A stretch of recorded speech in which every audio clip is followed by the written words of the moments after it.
కాబట్టి పవన్ కళ్యాణ్ గారు మాట్లాడటం హిందూ ధర్మం కోసం చాలా మంచి కార్యక్రమం. అది మాట్లాడే దమ్మున్న నాయకుడు ఎవడన్నా ఉన్నాడా? ఓటు బ్యాంకు కోసం హిందూ ధర్మాన్ని అమ్మేసుకున్న రాజకీయ నాయకులు కూడా ఉన్నారు. హిందువులకి ఏదైనా జరిగితే వచ్చే రాజకీయ నాయకుడు ఉన్నాడా? ఏ పార్టీ అన్నా ఉందా? నేను మొన్న ఆవులు పట్టుకున్నాను, నేను గోవులు పట్టుకున్నాను శివరాత్రి మహాశివరాత్రికి. నన్ను అరెస్ట్ చేసి ఆవులు పట్టుకున్నానని చెప్పేశాను.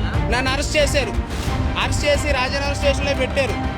పెడితే ఎవరైనా సరే ఏ పార్టీ కూడా రాలేదు.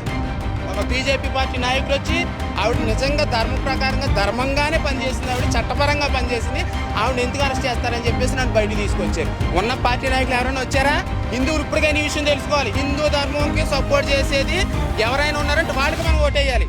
నానా చెత్త పార్టీలకి వేయకూడదు ఓటు. ప్రతి ఒక్కడు వస్తాడు ఓటేసామని, అందరికీ వేసేయకూడదు. అటు జయశ్రీరామ్ అన్నప్పుడు మనం ఓటేయాలి. మన ధర్మానికి సపోర్ట్ చేసినప్పుడు ఓటేయాలి. నేనైతే అలాగే వేస్తాను. నేను మరి సెక్యులర్ కుక్కలు ఏం చేస్తాను నాకు తెలియదు. అన్ని మతాలు సెక్యులర్ సమానం అనే సెక్యులర్ గాడికి ఇదే చెప్తున్నాను. మన ధర్మం బ్రతుకుంటే నువ్వు, నీ ఇల్లు, నీ సంసారం, నీ కుటుంబం, నీ దేశం, నీ రాష్ట్రం, నీ ఊరు, నీ గ్రామం బాగుంటుంది. మన ధర్మమే లేనప్పుడు అవతల అన్ని మతాలు పెరిగిపోతారు. మనల్ని వేసేస్తాడు, మన ఆస్తిని దోచేస్తాడు, కబ్జా చేసేస్తాడు.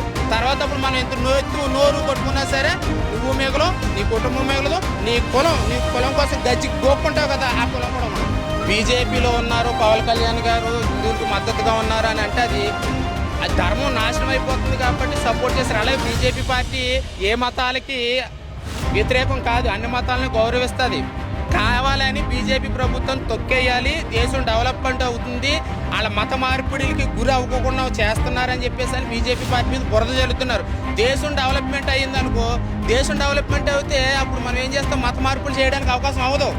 అదే దేశం నాశనం అయిపోయి మత కల్లోహలో జరిగేసి డెవలప్మెంట్ లేదనుకో, మత మార్పులు చేయడానికి బాగా అవకాశం దొరుకుతుంది.